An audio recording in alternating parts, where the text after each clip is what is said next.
Hay viajes que no caben en un mapa. Viajes que atraviesan guerras, mares, siglos y culturas. Hoy seguimos la huella de Homero y la reescritura de Christopher Nolan. Empieza La Odisea, el viaje que nunca termina. Culturiza como puedas. Cine, series y cultura sin límites y sin complejos. Saludos culturales pero informales. Soy Luis Campoy y os doy la bienvenida al episodio 23 de Culturiza como puedas. Hoy navegamos por la Odisea desde todos sus frentes. La nueva película de Christopher Nolan, la guerra de Troya con El Profesor, las anacronías y ucronías de Jurásico y las odiseas contemporáneas con El Vigía. Y sí, hablamos del héroe al que algunos llaman Ulises y otros Odiseo, porque hasta los nombres viajan. Para finalizar, llegaremos a nuestra Ítaca particular con el gran Jorge González leyendo a Homero con su voz incomparable. Este episodio va a ser, más que nunca, una auténtica odisea y lo arrancamos con la crítica de cine. El cine es cultura. Adaptar la Odisea en pleno siglo XXI es, en sí mismo, un acto de audacia. El poema de Homero es una obra fundacional, un texto que ha modelado la imagen occidental durante 3000 años. Por eso sorprende que esta nueva versión, aun siendo una adaptación políticamente correcta, consiga recuperar la grandeza épica del cine clásico sin caer en la solemnidad vacía ni en la modernización superficial. Es una película que respira mito, aventura y cine en cada plano. Uno de los detalles más llamativos y que conviene subrayar es el doblaje español. Por primera vez en una producción cinematográfica sobre el tema, el protagonista no se llama Ulises como hasta ahora, sino Odiseo, respetando la forma original del nombre griego. Este gesto aparentemente menor revela una voluntad de acercarse al texto homérico con mayor rigor y menos dependencia de la tradición latina. Es un cambio simbólico, pero significativo, que marca el tono de la película desde el primer minuto. Además, ahora todo adquiere más sentido. La Odisea es el viaje de Odiseo, un significado que se perdía cuando al héroe se le reconvertía en Ulises. Esta visión de Christopher Nolan de la Odisea resulta un espectáculo apoteósico. La fotografía es soberbia, con una paleta que oscila entre lo crepuscular y lo deslumbrante. Y la música de Ludwig Göransson acompaña con una mezcla de solemnidad y tensión que potencia la atmósfera mítica. Las escenas de acción, muchas de ellas rozando el terror, especialmente en los episodios con criaturas y seres fantásticos, están rodadas con una energía que sorprende en un género que suele caer en la rutina.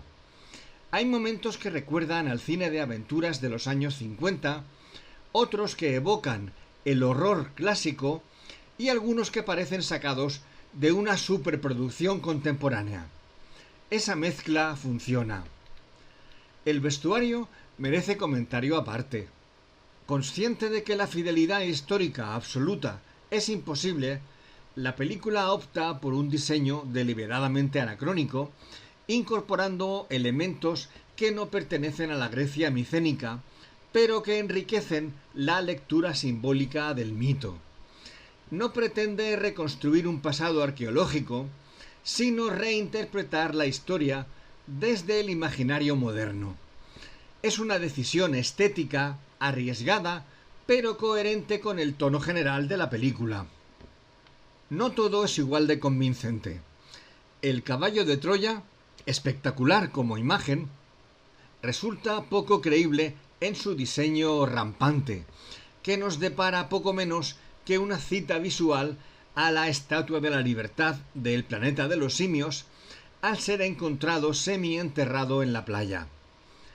En versiones anteriores, el caballo tenía ruedas y su traslado era más lógico. Aquí la metáfora pesa más que la verosimilitud. Es un ejemplo claro de cómo la película prioriza la iconografía sobre la lógica interna del relato. El reparto ofrece un abanico de interpretaciones algo desiguales. Matt Damon cumple aceptablemente en su caracterización de guerrero arrepentido y extenuado. Tom Holland, convertido en un telémaco menor de edad, resulta poco creíble. Su presencia física y su registro interpretativo no encajan del todo con el personaje. Su pareja en la vida real, Zendaya, queda atrapada en un papel algo bobalicón, sin la fuerza dramática que cabría esperar. En cambio, Anne Hathaway, Charlize Theron y Samantha Morton están extraordinarias, aportando una densidad emocional que sostiene buena parte del drama. Sus interpretaciones elevan la película y le dan una profundidad que trasciende la aventura. Las concesiones wokistas, en las que esta vez no voy a ahondar, porque lo que me importa de verdad es que vayáis al cine a ver esta película, son evidentes, pero no molestan. Funcionan como ese cupo inclusivo que parece requisito para que la Academia la tenga presente en la temporada de premios. Se notan, sí, pero no rompen la coherencia del relato. Uno termina aceptándolas como parte del juego contemporáneo de Hollywood. Lo más admirable es el ritmo. Las casi 3 horas se pasan en un suspiro, un mérito descomunal en tiempos de montajes frenéticos y atención fragmentada.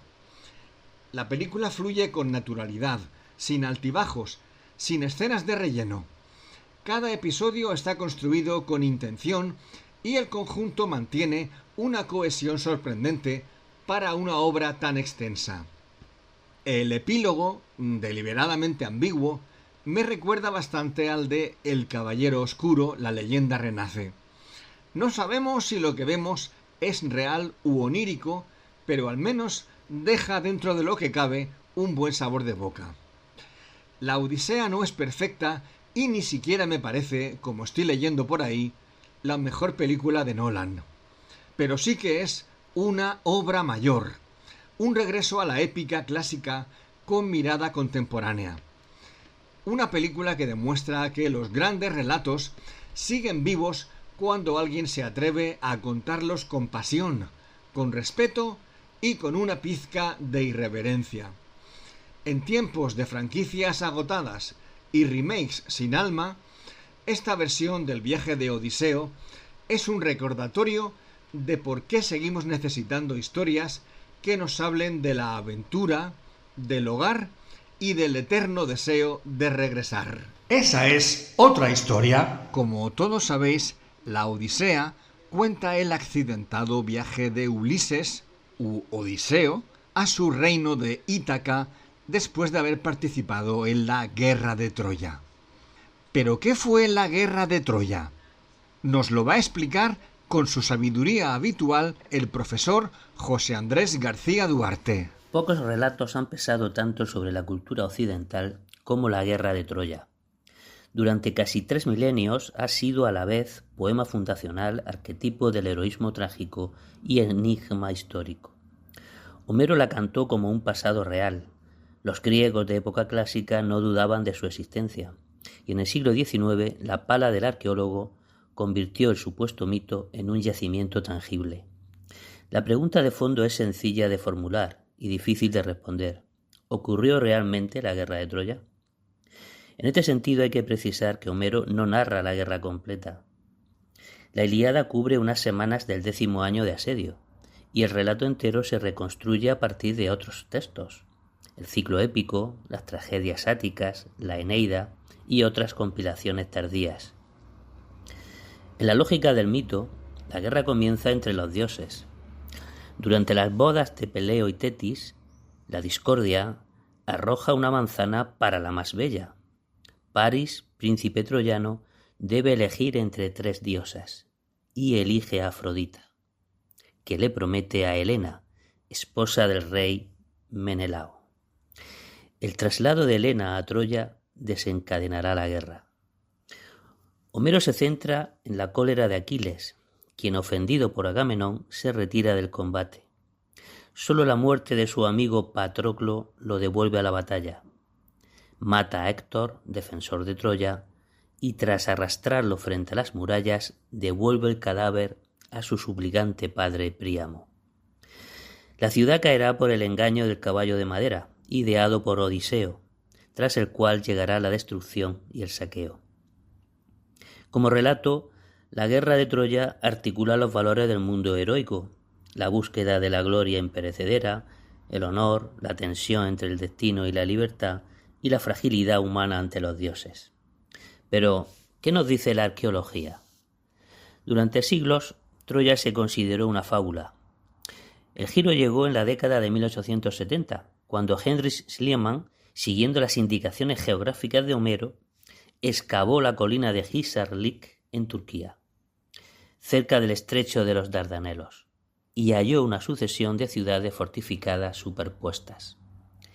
Aunque sus métodos no eran muy académicos, demostró que bajo el mito existía un lugar real. El trabajo posterior de Dörfel y Blegen reveló al menos 9 niveles de ocupación que van desde Troya I hacia el 3000 a.C. a Troya IX ya en época romana.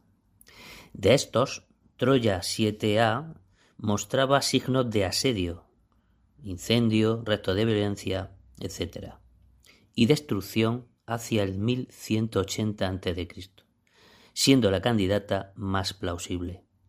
A su vez, hacia el año 1200 a.C., el Mediterráneo oriental vivió el colapso de la Edad del Bronce, con la caída de los centros micénicos, el Imperio hitita y otras potencias, encajando Troya 7a en ese horizonte. Además, las tablillas hititas describen tensiones entre el siglo XIV y el XIII a.C., entre el reino de Bilusa, en el noroeste de Anatolia, y una potencia marítima vinculada con los aqueos. Tensiones que podían deberse al control de los Dardanelos y a la ruta comercial que lo atraviesa. La posición más extendida hoy día entre los arqueólogos es que no hubo una única guerra, tal como la cuenta Homero, pero sí conflictos reales en torno a una ciudad real de cuya memoria brotó el poema. La guerra de Troya no obliga a elegir entre el mito y la historia, sino a leer ambos a la vez. Existió una ciudad importante en Hisarlik, que controlaba una ruta estratégica y ardió hacia 1180 a.C. Sobre ese esqueleto, siglos de canto oral levantaron una construcción de sentido sobre el honor, la muerte y el destino. La pala del arqueólogo y el verso del poeta no compiten, iluminan cada uno a su manera la misma colina junto a los Dardanelos. Cultura jurásica. Me encanta el título que ha elegido Jurásico para su sección de esta semana. Anacronías y ucronías. Hola, amigos de la cultura, amigos de la gran cultura. En Culturiza como puedas, aprovechando que Nolan ha sacado una nueva peli sobre la Odisea, pues vamos a hablar de eso. Y sí, soy jurásico y algo quiero comentar. La pura realidad es que una anacronía narrativa no es ni más ni menos que te van contando las cosas con un orden, con flashbacks, fast forwards, lo que queráis. En pocas palabras, anacronías. Vas para adelante, vas para atrás, ahora cuentas esto, luego vuelves para atrás, has visto el objeto y el motivo de por qué ha pasado lo que ha pasado, lo de siempre. Y en eso Nolan, como bien sabéis, es un crack.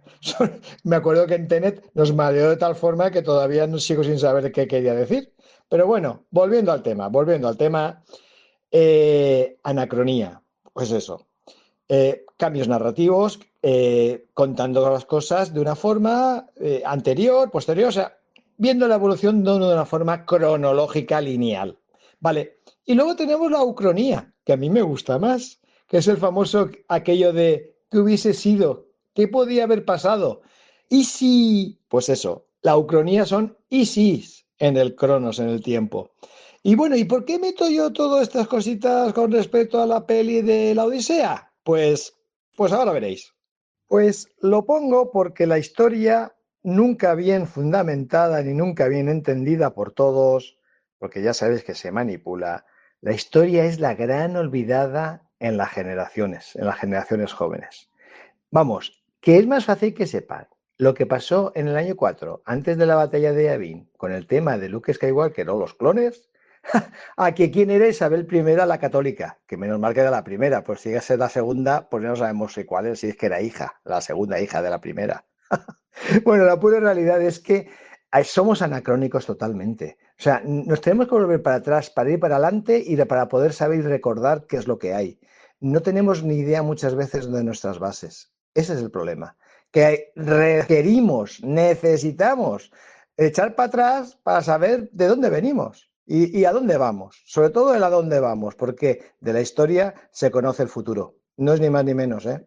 Predice muchas veces el futuro y al menos te deja unas bases reales, parece que lo tengamos en los cromosomas de lo que pasó a lo que va a volver a pasar. Muchas veces pasa, no aprendemos de la historia, por desgracia, no aprendemos. ¿Y qué es la ucronía? Pues eso, que ya nos gustaría a nosotros que las cosas fueran así, ya nos gustaría. Que, por ejemplo, pues, yo que sé, hay tantos ejemplos ucrónicos de lo que podría haber pasado si, vamos, los que ganaron las guerras, los vencedores de las guerras, hasta los perdedores que hubiese pasado si hubieran sido distintos. En fin, el mundo lo que está claro es que sigue el devenir. Haga lo que hagan, gane quien gane, pierda quien pierda.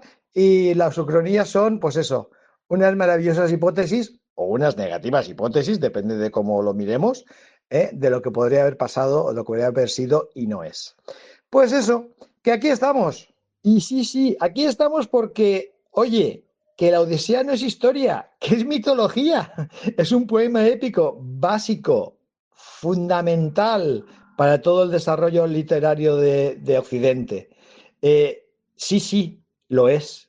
Lo era, lo es y lo seguirá siendo. Porque si pensáis un poquito, os dais cuenta de todos los fundamentos, todos los valores que tiene, se han repetido hasta la saciedad en todas las obras literarias que han venido después. Ha sido germen de muchas. Luego han venido variaciones, claro, por supuesto, pero da igual, es una obra cumbre de la historia universal.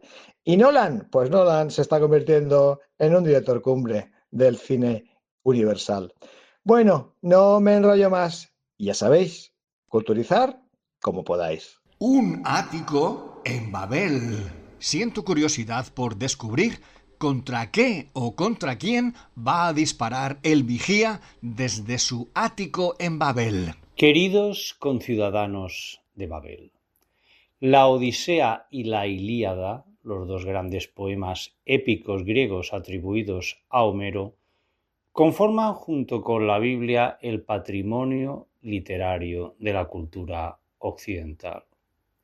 Un concepto, Occidente, que ha demostrado su fortaleza ante el terrible ataque que ha sufrido desde el interior de sus propias fronteras, por parte de ese virus que nos ha azotado durante la última década y media y que se ha conocido como wokismo.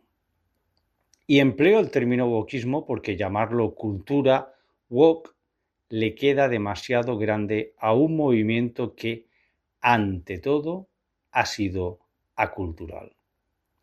El plan destructivo consistía en derribar los cimientos sobre los que se sostenía toda una civilización, con la esperanza de que tras los escombros quedase un solar expedito sobre el que se pudiese construir un nuevo mundo sin certezas y sin identidades claras. Perfecto para manejar a los individuos que transitasen por él. Simples autómatas, consumidores sin alma, meros títeres de los que mueven los hilos detrás de la cortina y se ocultan bajo el nombre de una supuesta pero falsa libertad. Un hombre sin raíces es cualquier cosa menos libre y Occidente, con todas sus debilidades, ha demostrado poder resistir este primer envite. El último rollo. Llegamos a El último rollo, que es la última sección de cada episodio del podcast y que normalmente suele ser independiente del resto de la temática del episodio. En esta ocasión no va a ser así porque vamos a continuar hablando de la Odisea, o mejor dicho, escuchando la Odisea. Le he pedido a don Jorge González, maestro de maestros, que nos lea un fragmento del inicio del maravilloso libro de Homero, de la Odisea. El resultado, como vais a escuchar, es extraordinario. Cuéntame, musa, la historia del hombre de muchos senderos, que anduvo errante muy mucho después de Troya sagrada asolar. Vio muchas ciudades de hombres y conoció su talante, y dolores sufrió sin cuento en el mar, tratando de asegurar la vida y el retorno de sus compañeros.